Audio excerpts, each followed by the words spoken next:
Romans 1:18 until verse 20. For the wrath of God is revealed from heaven against all ungodliness and unrighteousness of men, who suppress the truth in unrighteousness. Because what may be known of God is manifest in them, for God has shown it to them. For since the creation of the world, His invisible attributes are clearly seen, being understood by the things that are made, even His eternal power and Godhead, so that they are without excuse. So, my message is about the wrath and judgment of God. So, uluhan sa mensahe, ang kapungot sa Dios o ang paghukom sa Dios. It is very important that we understand the full nature of God. Usa ka importante kayo nga tugay nga masabtan ang inatibukan sa kinaiya sa Dios. Many Christians are very excited about the love of God. Daghang mga Kristohanon nga diin masibuton kayo sila dinha sa gugma sa Dios. And we should be. O kita usab. Kay ang Dios gugma. Amen. Amen? That's what the Bible says. But usab ang Dios matarong. Walay kangit-ngit. Walay sala. So, I want to read the word and I want us to understand the righteous judgment and wrath of God. So, masaw ng pulong gusto ko nga tugay nga masabtan ang matarong nga hukom sa Dios. Amen. So, magampo ta. Father, I want to ask you right now, God, that you will anoint your word today. Dihugi, O Dios. Amen. Father, I just ask you, God, that you will speak to us, God, that we can understand the goodness of God and the severity of God, as your word tells us, Lord. Kinahanglan kami ang kahadlok sa Dios. God, we need the fear of the Lord, and we need, oh God, your mercy, your grace, and your love working in our heart. So, Father, today, give us understanding how we can see the God of mercy, who is also the God of righteous judgment and wrath. Kay ikaw ang Diyos nga hingpit. You are the God who is perfect.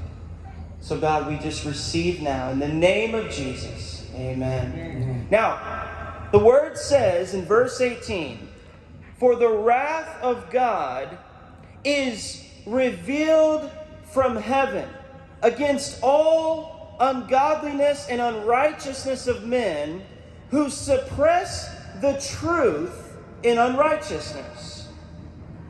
So verse 18. Sa 18, kay gikan sa langit gikapadayag ang kapumot sa Dios batok sa tanang pagkadili disnon o pagkadili matarong sa mga tao nga nagababag sa kamatuoran pinaagi sa ilang pagkadautan. Now, it says they suppress the truth in unrighteousness. Og nagingon diri nga din sila nagababag diha sa kamatuoran o diha usab sa pagkamatarong. Now you will notice in verse 20 it says they are without excuse.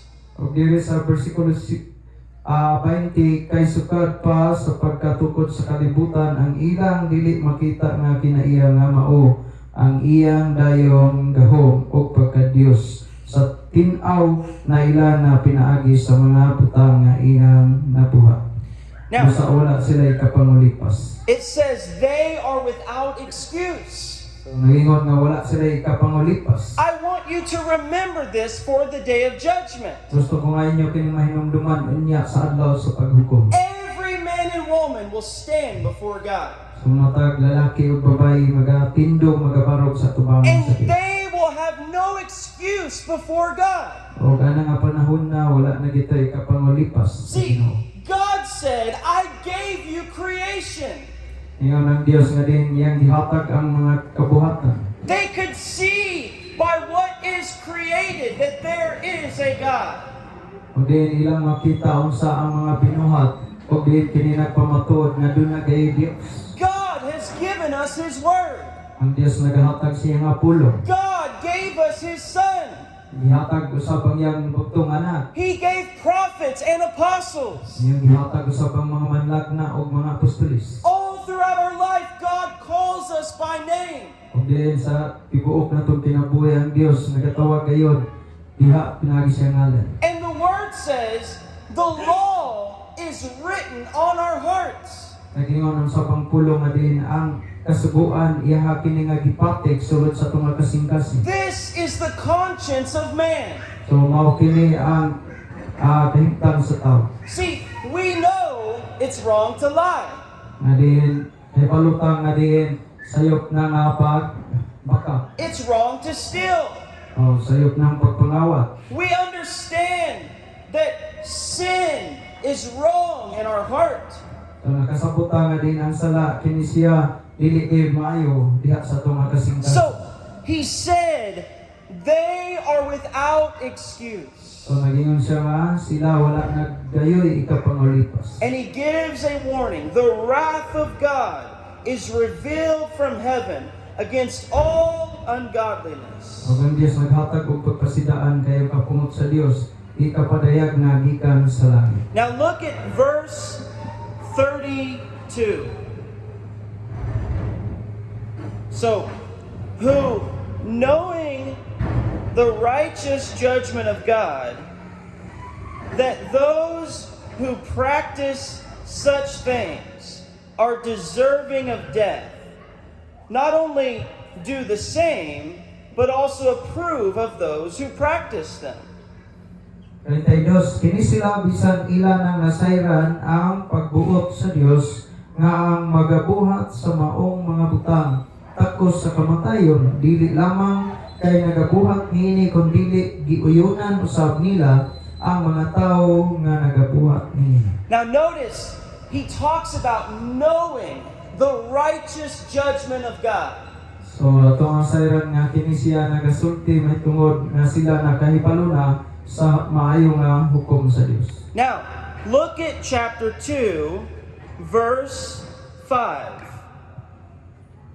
Chapter 2, verse 5. But in accordance with your hardness and your impenitent heart, you are treasuring up for yourself wrath in the day of wrath and revelation of the righteous judgment of God, who will render to each one according to his deeds.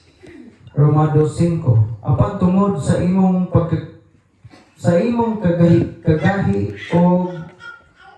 kagahi o pagkadili mahinulsulon sa kasing-kasing nagatigom ikaw o kapumot nga tagana alang sa imong kaugalingon alang unya sa adlaw sa kapumot sa diha nga igapadayag na ang matarong nga hukom sa Dios.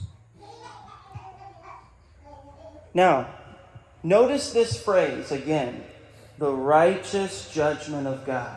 Natuwa nga din sayran kining mao nga matarong nga hukom sa Ginoo. And he talks to the sinner O kini siya bahin gayon sa mga makasala. who continues to reject the love and mercy of God. Sa kanila nga di nagapadayon sa gugma o sa kaluoy sa Dios nga nagsalikway niini. And he says, because of your hard heart and you will not repent, you are storing up wrath for the day of wrath. Ngayon siya nga tungod sa inyong kagahi o pagkamagahi gayon o di mahinulsulon nagatigom kamo o diin kapungot sa Dios sa adlaw unya nga ipadayag na ang kapungot. See, Pharaoh hardened his heart. So si Paraon gipagahi niyang kasing-kasing. And eventually, the Bible says God hardened his heart. Ang diin ang Biblia nagasulti nga bisan pa niini gipagahi sa Dios ang kasing-kasing ni Paraon. He kept going deeper into darkness. So nagapadayon siya nga diin anaa gayon diha sa kangitngit. And here it says, they are storing up wrath for the day of judgment. So nagasulti diri og siya sila nagatigom o kapungot sa adlaw unya sa paghukom. Now, look at verse 7. So, there are two possibilities. Diri sa versikulo 7, dunay duha ka posible Kay- nga butang. Matag tao nga inyong makita is either naluwas or nawala. So there's only two mga kahimtang or two situations, saved or lost. Now verse 7, eternal life to those who by patient continuance in doing good seek for glory, honor, and immortality. But to those who are self-seeking and do not obey the truth, but obey unrighteousness, indignation and wrath, verse 9, tribulation and anguish on every soul of man who does evil, of the Jew first and also of the Greek. 7. Kanila nga uban sa pailog diha sa mga maayong pagbuhat nagapangita sa himaya o sa kadungganan o sa pagka dili mamatay, kanila maghatag siya kinabuhi nga dayon. Utso, apan aduna unyay kasuko o kapungot alang sa mga malalison o wala magsunod sa kamatuoran, kundili nagasunod hinuon sa pagkadili matarong. 9. Aduna unyay ka gulanan o kasakitan alang sa matag usa katawo nga magabuhat og dautan alang sa Hudiyo una sa tanan o unya usab alang sa Kristiyanhon. So, in verse 7, kinabuhing dayon. Para sa mga Kristohanan, para sa born again, sila nga mosalig sa Ginoo. Amen.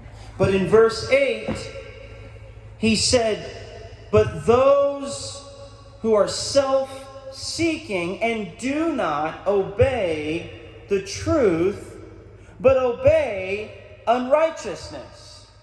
See, I'll let Pastor read first.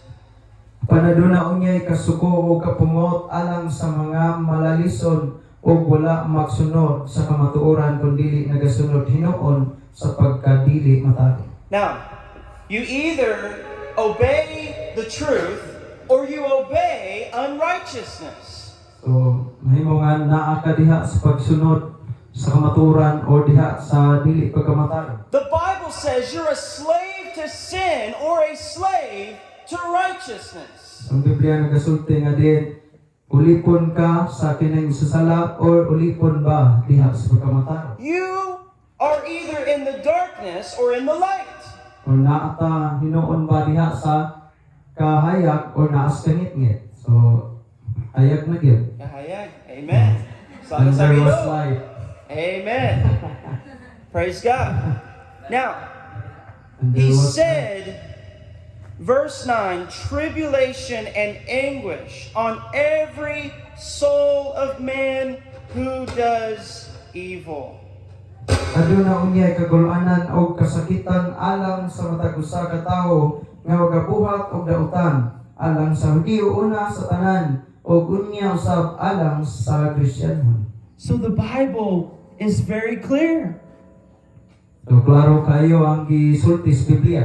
There is a righteous judgment of God. Adunay kining matarong nga hukom sa Dios. Now look at verse 16.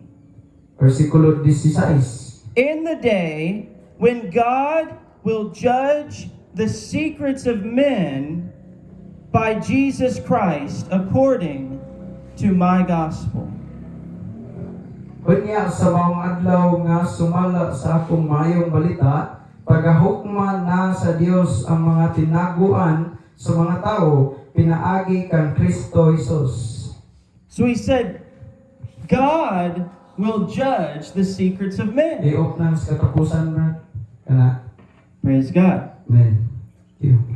So God will judge the secrets of men. So ang Dios di ay magahukom sa mga butang nga himong tinaguan sa mga tao. There is nothing hidden from the sight of God. Wala kay butang nga natago diha sa panglantaw sa Dios. See, The Word says we are naked before the eyes of God. Ang Biblia nagasulti nga kitang tanan hubo sa tubangan sa mata sa Dios. Ang Diyos nasayon sa sulod sa atong kasing-kasing. Amen. So, on the day of judgment, God will reveal the secrets of men. Sa adlaw niya sa paghukom, igabutyag sa Dios ang tanang tinaguan sa tao. Now, let's go to Romans chapter 11. So, I want to talk for a minute. Some Christians struggle with the idea, if God is so good, then why is there a hell? Why does God judge?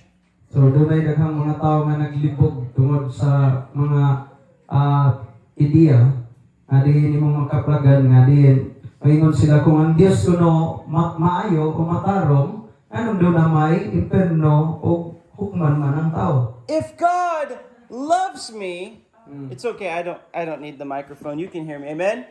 Praise God. If God loves me, Power on. why would He Bluetooth mode. send me to hell? So, kung ang Dios tinuod nga nahigugma pa na kanako, nganong iyaman kong ipanlod ngadto sa imperno. But because God is good, Tungod kay ang Dios maayo, He hates sin. siya nagdumot sa sala. Psalm 97:10 says, "You who love the Lord hate evil." Salmo 97:10. 97 versikulo 10 siya nga diin nahigugma sa Dios nagdumot sa sala. See, we love righteousness.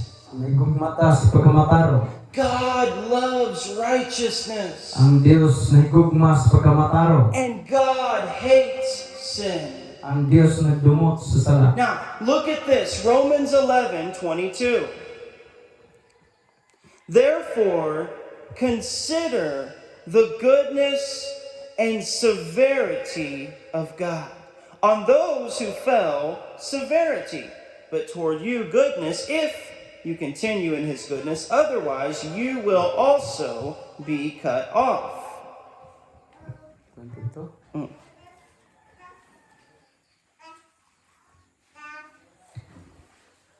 Roma 11:22. Siya diri. Busa timang-i ang pagkamapuangoron o pagkamapiuton sa Dios, mapiuton kanila nga mga nangatumba. Apan mapuangoron ang Dios kanimo basta magapadayon ikaw diha sa iyang pagkamapuangoron. Kay kun dili man ikaw usab pagaputlon. Look at the first line. Therefore, consider the goodness and severity of God. Sa versikulo 11 sa una nga bahin, busa timan-i ang pagkamapuangoron o pagkamapiuton sa Dios. The goodness and the severity of God. So ang pagkamaayo sa Ginoo ug yang pagka-strikto, pagkamapiuton. See, you have to take the whole nature of God. Ang kinahanglan day ato nga madawat ang kinatibuk-an sa kinaiya sa Dios. And God offers His love to every person. Ay ang Dios nagatugyan siyang kinabuhi, naghalat siyang kinabuhi sa matag usa ka tawo. He gave His Son on the cross. Siya ang gihatag niyang butong anak dito sa cross. The Bible says God takes no pleasure in the death of the wicked. Ningon ang Ginoo nga wa say kalipay diha sa kamatayon sa mga dautan. But God's nature is to burn against sin. Ang kinaiya sa Dios is kini siyang gadilaa batok sa iyang kapungot, batok sa sala. The Word says our God is a consuming fire. Kaya ang pulong sa Ginoo nagasulti nga ang atong Dios usa kagalayo nga nagauto. If you stick your hand in a fire, it will burn. Kung ato nga din ibutang atong kamot diha sa kalayo, masunog kini. And the nature of the fire is to burn. Kay ang kinaiya sa kalayo mao nang pagsunog. Your hand is not made for the fire. Kaya ang ato ang kamot wala man ni buhata alam sa kalayo. See, that's the problem with sinful man. Mao kini ang problema sa usa ka makasala nga tawo. We have fallen in sin. Kay kita nahulog sa sala. And in the presence of a holy God, O diha sa presensya sa balaan nga Dios. we are not compatible with God. Na dili gayud kita makakumpara o dili gayud kita barog batok sa Ginoo. Because God is holy. Kaya ang Dios balaan na siya. God is a consuming fire. Kay siya ang kalayo nga nagautlo. So, in our sin, we would only be consumed by the righteous, holy anger of God. O diha sa ato nga sala so kita mahimo nga maut-ut ta diha sa matarong o balaan nga Dios. And God is a righteous judge. Kaya ang Dios siya sa kamatarong nga maghukom. And the penalty of sin must be paid. O ang bayad sa sala kinahanglan gayud bayaran. Because a righteous judge cannot let the sinner go free. Tungod kay ang matarong nga maghukom dili niya tugutan nga din ang makasala mahimo ra nga gawasnon. This is why Jesus came, Mao kini ang hinungdan nga si Ginoong Hesus mianhi. to fulfill the law of God. Aron nga tumanon ang kasuguan ug balaod sa Dios. He was perfect and righteous. Siya hingpit ug matarong. He lived a sinless life. Siya nakuyo diha sa kinabuhing hingpit. Only one person in all of history Usa lamang katawo sa kinatibuk-an sa kasaysayan. who never fell one time, Nga wala gayud siya mapakyas bisan makausa kay gayon. who never disobeyed his heavenly Father. Wala gayud siya wala gayon nga diin siya wala matawad siya nga God kamamahan. does not desire to send us to hell. Ang Dios wala siya tinguha nga diin kita iyang ipanlod ngadto sa impierno. But God is righteous. Apan ang Dios matarong. Silot niya ang sala. Silutan niya ang kasala. Either Jesus on the cross or the sinner in hell. Nga diin mahimo nga si Ginoong Hesus dito sa cross o ang mga makasala ngadto sa impierno. Jesus on the cross said, my God, why have you forsaken me?" So dito sa cross si Ginoong Hesus usa ka pulong iyang gilitok nga diin Diyos ko, nganong gitalikdan mo ako. In that moment, Nga anak gayong taknaa. the wrath of God was poured upon the Son. Ang kapumot sa Dios iyang giyabo, gibukbo, diha sa iyang anak. We have to understand the gospel. Kinahanglan ato masabtan ang maayong balita. Jesus drank the wrath of God. Si Ginoong Hesus nagainom sa kapumot sa Dios. And the Bible says it pleased the Father to bruise him.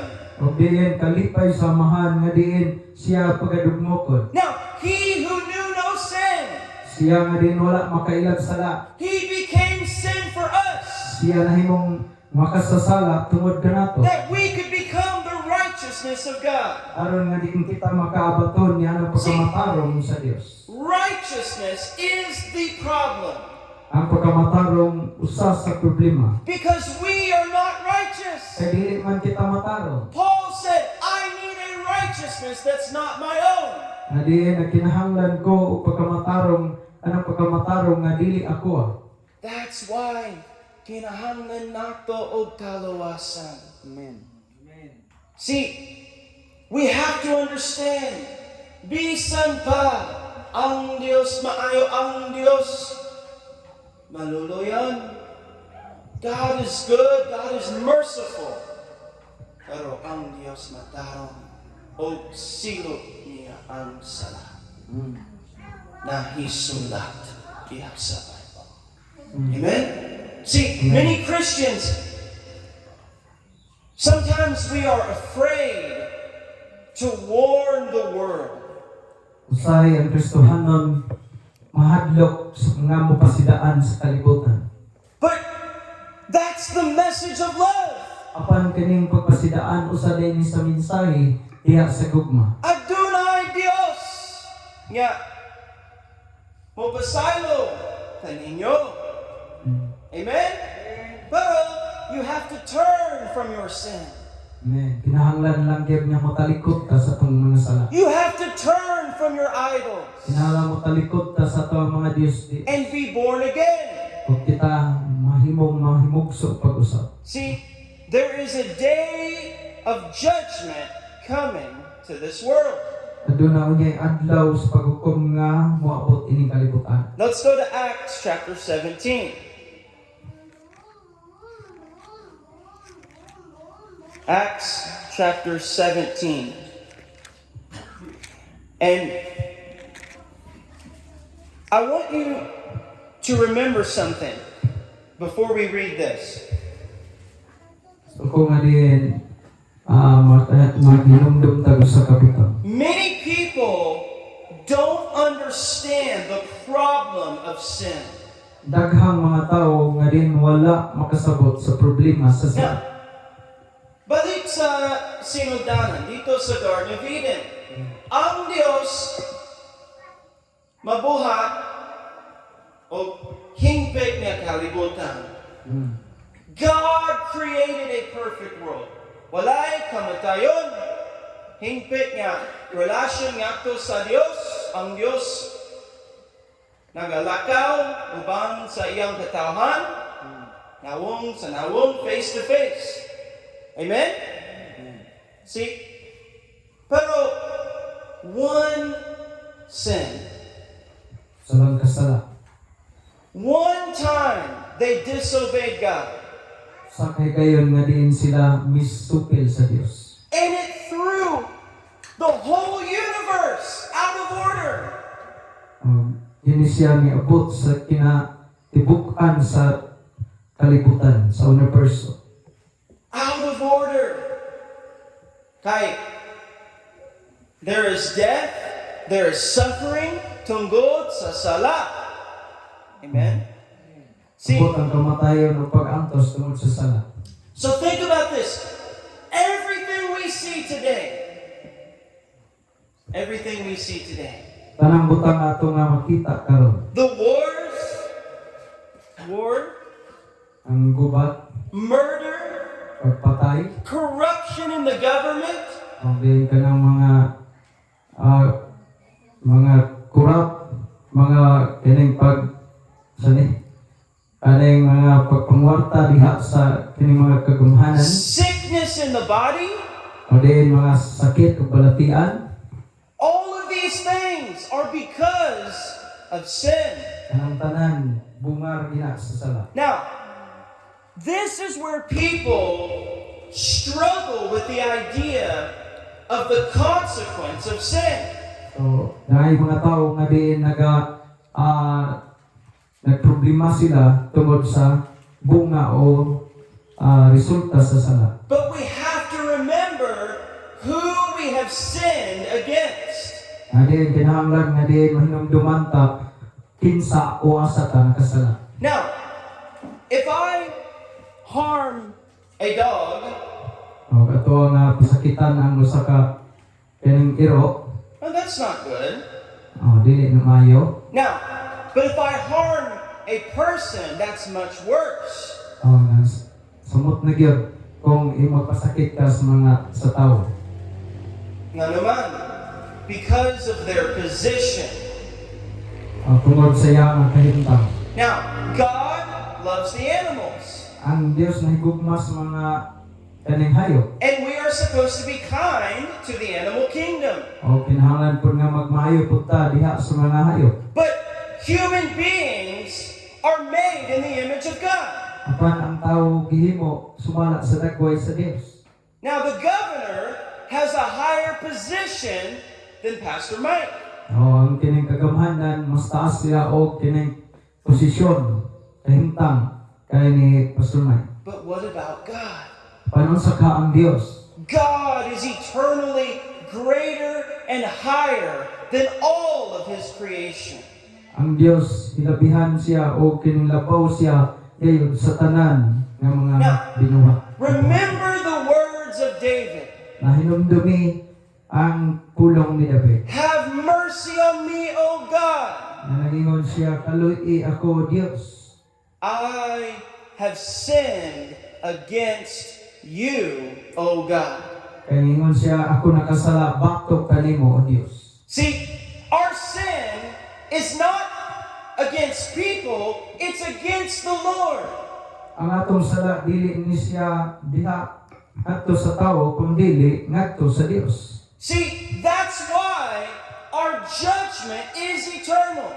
Mao kana nga din ang ato nga din paghukom walay katapusan. Because we have sinned against an eternal God. Tungod kay nakasala man ta sa Dios nga walay Now, katapusan. the second reason that hell is eternal Sa ikaduha nga din hinungdan o rason nga din ang inferno walay katapusan. because you can only be saved by the grace of God Tungod kay kita maluwas man lamang pinaagi sa grasya sa Dios. in the Lord Jesus Christ. Ang diha ni Ginoong Kristo. And so even if you're in hell for 1,000 years, it would not pay for your sin.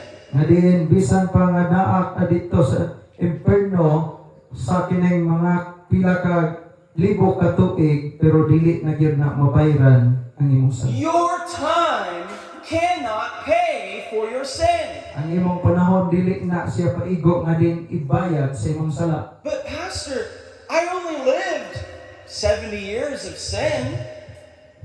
I only lived a life for 70 years in sin. Nga din nagapuyo siya sa kinabuhi nga din sulod sa 70 ka tuig nga nasa sala. Is that really worth an eternity of judgment? Nga kini siya kining tumbas ba ang walay katapusan nga paghukom dito sa inferno? Can't I pay off my sin after a time?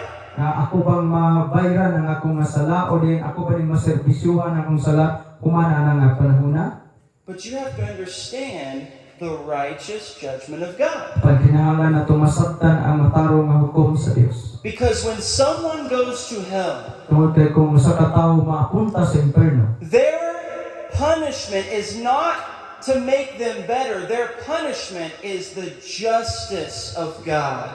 ang iyahang nga din kaning iyahang ang silot nga din naa kaniya dili na aron nga din para nga mahigawa siya kundi tungod na sa pagkamatarong sa Dios o pagkamakiangayon sa Dios ang hukom nga iyang nadawat. That's why it's called eternal judgment. Mao kana nga gitawag og walay katapusang hukom. In this life, Ining kinabuhia we see temporary judgment.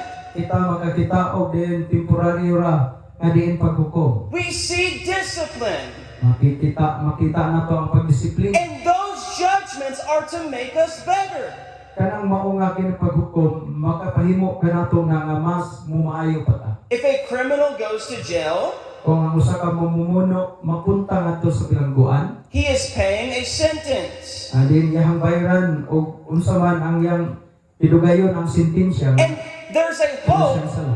There's a hope that his life will change. Og napay paglaom nga ang iyang kinabuhi mausab. But in hell, there is no hope. Apan dito sa inferno wala na gayud paglaom. Because the judgment is not about change. Tungod kay ang paghukom dili kana para nga mag-usab siya, It is about justice. apan kini siya tungod sa pagkamakiangayon See- o hustisya sa Dios. On the cross, mingon si Ginoong Jesus, tapos na. He was saying, the price has been paid. Justice has been paid on the cross. So nagingon siya dito sa cross, og natapos na, og humana, gibayra na ang pagkamataron. Amen. Natapos na. So, praise God. And that's why Jesus said, I am the way, the truth, the life, and no man comes to the Father but by me. So mao kana si Ginoong Hesus nagingon siya ko maong dalan ka matuoran og kinabuhi gawas kanako walay makaabot sa akong amahan ga nga dili mo agi kanako. Gawas ka na ako. See, there is no other way. Because only Jesus Christ died and rose from the dead. Only Jesus paid the price. Si Ginoong Hesus ra gyud ang nagbayad sa bili ug wala nagilain nga nagpakamatay dito sa cross. Now, Acts 17, verse 30 and 31. Truly, these times of ignorance God overlooked, but now commands all men everywhere to repent, because he has appointed a day in which he will judge the world in righteousness by the man whom he has ordained. He has given assurance of this to all by raising him from the dead. Verse 30 and 31. Buhat 17:30-31. Ang Diyos wala lamang manumbaling sa maong mga panahon sa kaburong. Apan karon siya nagasugo sa tanang mga tao bisan diin sa paghinulsol.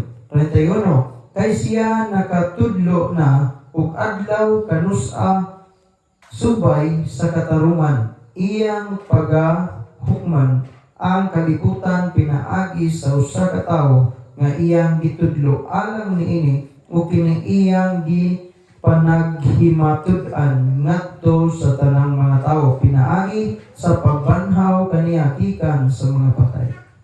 So, God is speaking to idolaters. Ang Dios nagasulti siya ngadto sa mga nagsimba ug mga Diyos. And he said, these times of ignorance God has overlooked. Nagingon siya nga diin sa panahon sa kaburong ang Dios wala pa magtagad ni. Upon Koron, but now he commands all men everywhere to repent. Nagingon siya apan karon siya nagsugo ngadto sa tanang mga tawo bisan asang dapita nga maghinulsol. Do you know repentance is a commandment of God?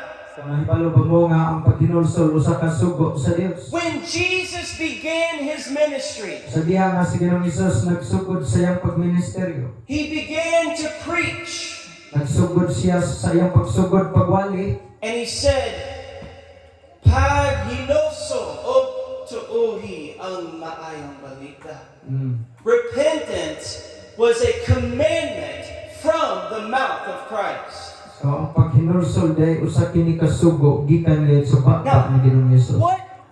What is true repentance? Naunsa man ngayon ang tinuod nga paghinulsol? See, many people think it's only saying, Lord, I'm sorry, or I feel bad, something like that.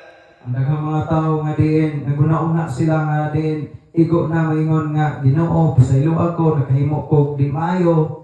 But repentance is both confessing and forsaking your sin.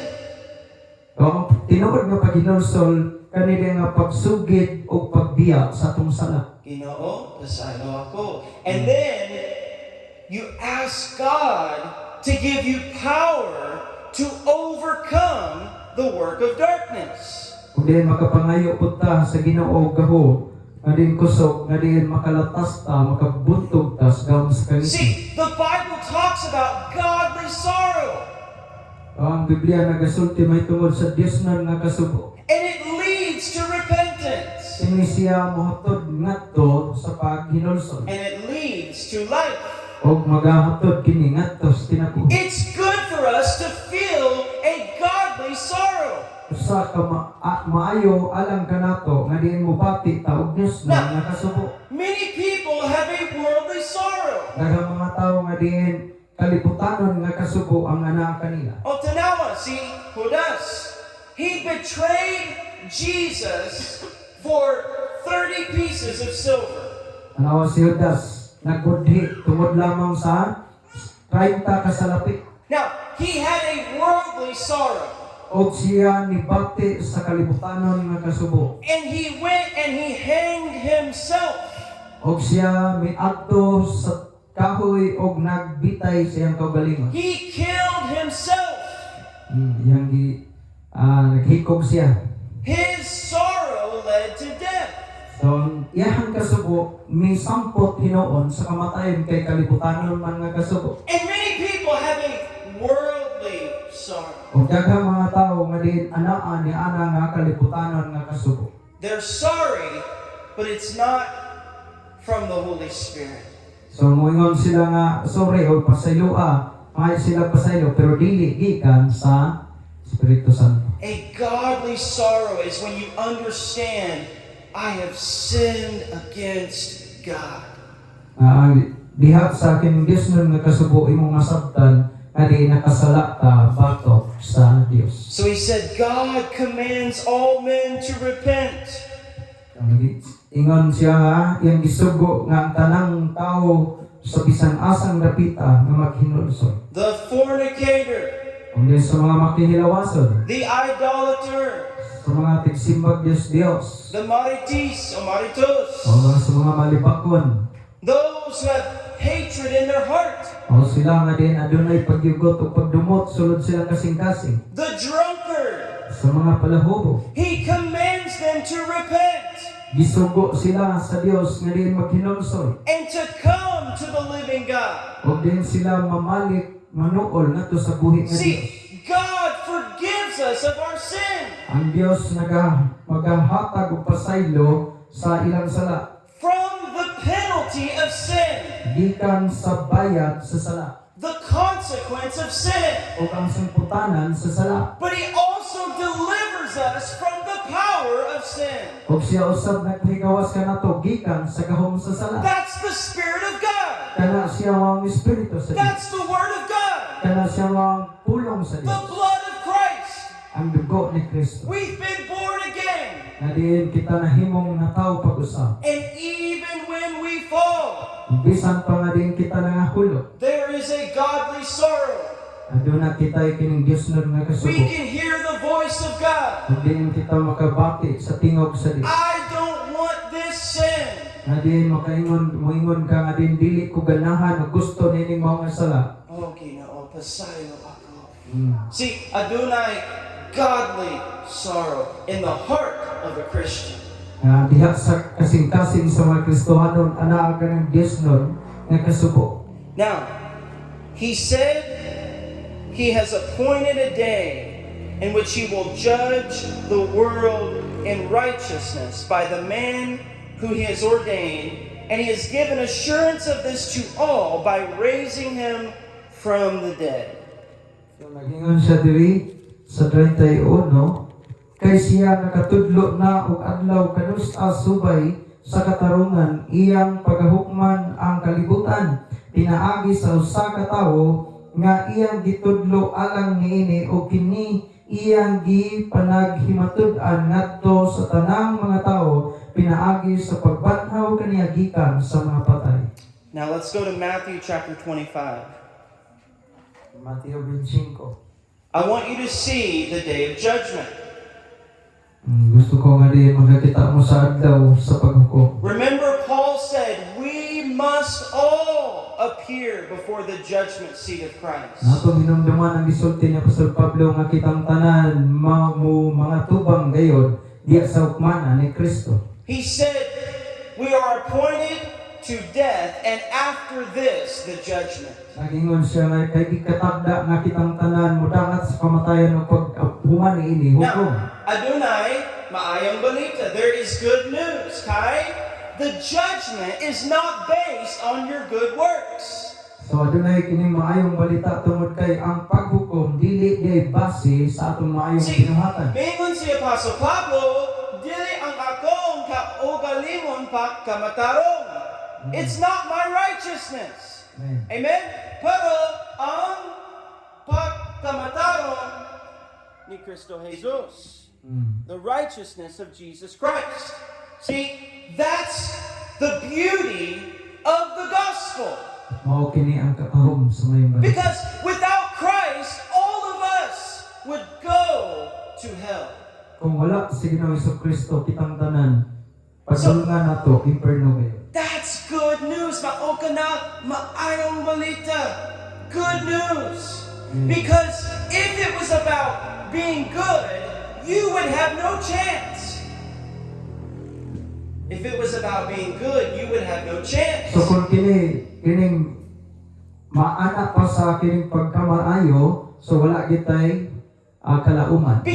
Walay kay gayunan. Jesus said, there is none good but God. Tungod kay sige ng Isus niingon, walay lain gayon nga maayo gawa sa Dios. Compared to each other, we are good people. So kung atong ikumpara ang atong kaugalingon sa uban, kita maayo gyud nga tawo. See Brother Melvin, he's a good man. See Brother Nisan, he's a good man, a good amahan. Amen? Pero compared to God, we are not good. So bisag unsa pa ta ka maayo nga tawo dinhi sa kalibutan, ikumpara nga to sa Dios, di kita maayo. See, that's the problem. So mauna ang problema. Because the nature of God is perfect and holy. Tungod kay ang kinaiya sa Dios hingpit man o balaan. That's why we must be born again. Mao kana nga gikinahanglan nga kita mahimugso o mataw pag-usap. And on the day of judgment, Sa adlaw sa paghukom, He will see our name in His book. ato ang makit-an ang atong nga pangalan o ang atong pangalan ana sa basahon sa kinabuhi. And it'll say, Pastor Mike Bulahan, washed, pinaagi sa dugo ni Kristo Jesus. Amen. Amen? Glory to God for our King of Kings. Amen. Dalaygon mahimayaon ang atong Dios nga hari sa mga hari. But we must not forget, for those who die in their sin, they will spend an eternity without God. Kinahanglan nga dili tuta malimot kanila nga diin na mamatay diha sila kasalanan, sila mapunta sa impierno gayud nga wala may katapusan. Now, verse 31 hangtod Let's go to verse 32, okay? All the nations will be gathered before him, and he will separate them one from another, as a shepherd divides his sheep from the goats. Verse 33, and he will set the sheep on the right hand, but the goats on the left. So, adunay kalainan, mga kanero, mga kanding. So, kinsay diri mga kanero sa Dios. Amen? That's what you want. You want to be a sheep, not a goat. Praise God. So it says, all the nations will stand before Jesus Christ. So ngayon diri ang tanang kanasuran magabarog diha tubangan ni Kristo. And he will divide the sheep from the goats. Ug iya nga din bahigon. Lainon ang karnero, lainon pod ang kanding. The Bible says God knows those who are His.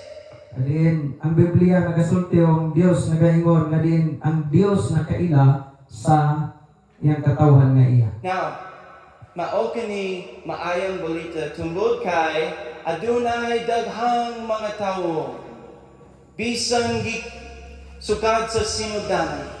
Pero God will not forget you on the day of judgment. Amen. Sa kadaghan sa mga tao sukat pa sa sinugdan, pero ang Dios gyud kalimot kanimo bisan pa ngadto sa adlaw niya sa paghukom. He knows those who are His. So nakaila siya sa iyang katawhan. He calls you by your name. So gitawag ka sa iyang ngalan. He will see the robe of righteousness. Alin niya nga kining makita ang diin sapot sa pagkamatalo. He will see the Spirit of God living inside of you. Iyang makita ang Espiritu sa Dios nagpuyo sa sulod nimo. Amen? Now, verse 34, para kaninyo, ang mga kanero sa Dios. Then the king will say to those on his right hand, come, you blessed of my Father, inherit the kingdom prepared for you from the foundation of the world. Praise God. O ang hari magaingon kanila diha sa iyang tuo, umari kamo o mga dinaig sa akong amahan, panundan ninyo ang gingharian nga gitagana alang kaninyo sukad pa sa pagkatukod sa kalibutan. Imagine the voice of God. Kamulandungi, una-una ang tingog sa Dios. Imari kamo. Umari kamo. Come into my kingdom. Amen. Amen? Praise God. Now, para sa mga dautan. Verse 41. Then he will say to those on the left, ang mga kanding, Mm. ang mga dili matarong. So ayan. Depart from me. What's the word? Pahawa ako? Palayo. Palayo ako? Palayo Depart. kamo. Pahawa kamo. Depart from me, you cursed, into the everlasting fire prepared for the devil and his angels.